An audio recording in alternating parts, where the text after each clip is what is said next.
Hey everybody, it's Peter Coffin, and what if I told you that I uncovered a secret plan that could change America forever? A plan crafted in the shadows to reshape our government and the power structure. A plan called Project Cars 3. Project 2025. But what is Project Cars 3, and was it really so bad it had to kill the franchise? I mean, what is Project 2025? Project 2025 is born from an impulse as old as America. It's an impulse that says one class of Americans is entitled to lead, and the rest of us are lucky to be allowed to serve. Okay, so how it's been the entire time I've been alive? Maybe I just need some specifics?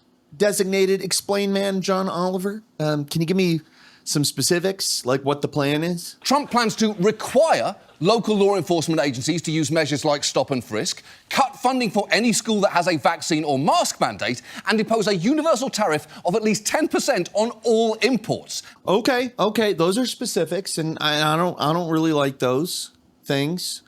You said Trump is planning this? Trump plans to require... So that would mean that there's like a clip of him out there bragging about it, because that's what he does when he comes up with stuff. He says it's the best thing ever. So that clip's probably out there, right? I know nothing about Project 2025. I have no idea who's behind it. I disagree with some of the things they're saying. Some of the things they're saying are absolutely ridiculous and abysmal. Anything they do, I wish them luck, but I have nothing to do with them. So you're misrepresenting him? Now, forgive me if I'm wrong, but if he misrepresented something, you'd probably not be happy about that, right? That probably would bother you. And aren't there like a million things wrong with Trump that are like legitimately wrong with Trump? Like, just to put this out there, I'm not here to defend Trump at all. Fuck Trump, in fact. Fuck him, fuck Biden, fuck the whole thing. With that out of the way, Project 2025 is a thing that the Heritage Foundation and various other adjacent organizations, conservative think tanks, it's a set of policy recommendations for the president. So it's basically like a funded Substack post as to what should happen. Like, you can find a lot of that on Substack. In fact, I have a Substack. Like, you can go to my Substack and read stuff on it if you want. It's petercoffin.substack.com. Just like with these videos, I load that shit up with my opinion. And that's what Project 2025 is. It's some people's opinion as to what should happen. Not really that scary, in my opinion, Project 2025.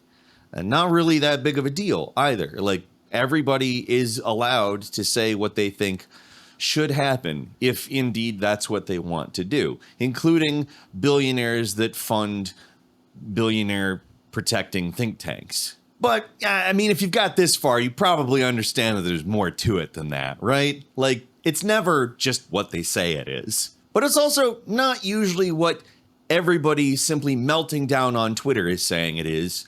I don't care if it's left or right. When I start seeing Twitter meltdowns about how everything is going to end, like the end of democracy or the end of the world or whatever, that is usually when my brain says, I'll bet it's not that. So what is it besides the things that we said it is? Well, let's just be frank here. It's money! Cash money, motherfucker! So who's making money off this thing? Well, two sets of people. The first set of people is the right. This is wish fulfillment, as is pretty much everything that a think tank puts out there. A lot of people think that a strong man should come in and take over and set things right. I need daddy to come and spank me in the butt because I've been bad. Wow, actually conservatives sound really gay. The second set of people that are making a bunch of money off of this are the left, the Rebel Alliance, which is also wish fulfillment for them. Like, what they really love the idea of is the idea of looming fascism. Wow, do they love that. So you have left-wing and right-wing organizations that have some form of wish fulfillment based in the policy proposals in Project 2025, and they are making a shitload of money off of it. Now, these nonprofits and the political parties are not for-profit entities. That's true, but you don't have to be a for-profit entity to profit off of stuff. Whew, that's a bleak thing to say. The Republicans are basically lying to their base. They're saying, hey, we're going to do all this stuff. We're a conservative think tank, man. We're funded to the tune of billions. We can do whatever we want. The Republicans have to follow us, right? That's how democracy works. And everybody's like, yeah, I know, exactly. That's what I've been told for a long time. So let me just give Donald Trump some money. You could give it to Project 2025, I guess.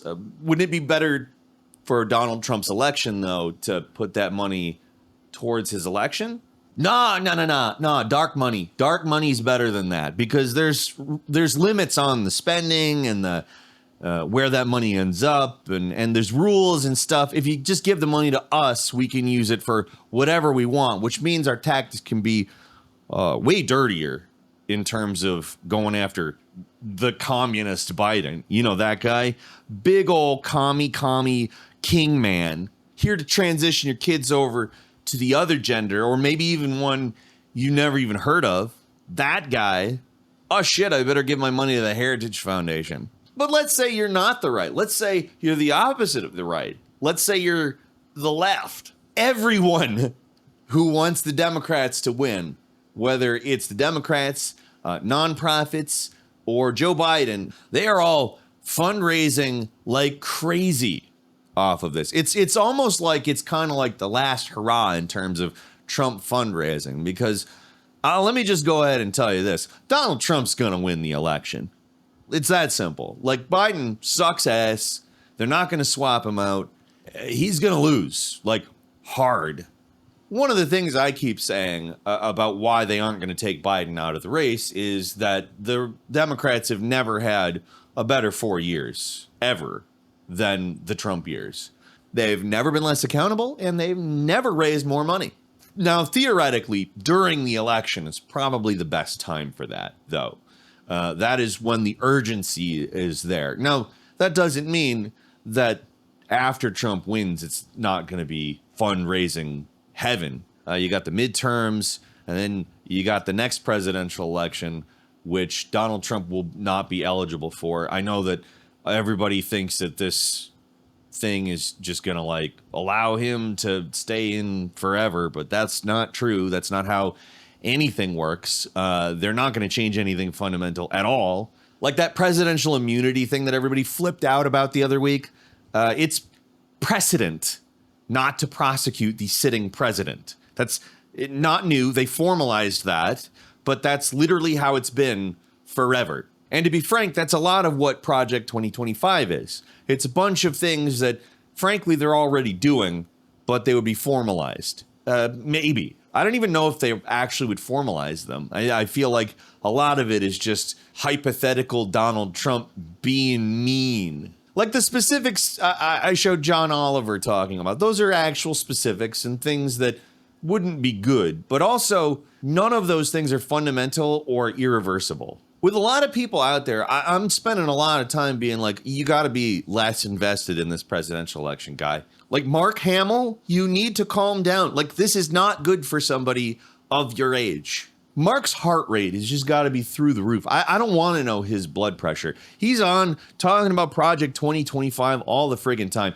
and I don't think they're paying him. I don't know. They could be paying him, but I don't think they are, because he really comes off like he believes everything he's saying. All of his tweets come off as brain poisoning. I mean, it sucks because I like Mark Hamill, but I am frustrated with Mark Hamill very often. Like, Donald Trump has a record as president. Like, you can point at things he's actually done, and he's also said things for real that you can also point to. And on the other side of that coin, Joe Biden also has a record, not only of being president, but a decades-long record in politics. You could spend your time talking about great things he's done there, or great things that he says he's going to do, like codify Roe versus Wade, which the Democrats have said they're going to do every single time they have power and never do. The Democrats had a supermajority during the Obama presidency. Now, if you don't know what that means, it means they had a majority in every form of national government, from the House to the Senate to the executive branch, which is, of course, him. And also, the Supreme Court had more liberals on it than conservatives at the time. They were essentially unopposed. They could have done anything, like, oh, I don't know, pass a single-payer healthcare system. That's something they could have done. They could have codified Roe versus Wade. And arguably, that was the one opportunity they will ever have to do that. They didn't do it, though. But the reason these people don't get specific with Donald Trump, the reason they have to put things into his mouth and claim that he's associated with something or that he said something or take something out of context, like that whole bloodbath thing, which was literally about the economy and not about killing all of the other people in U.S. politics. Oh, my God.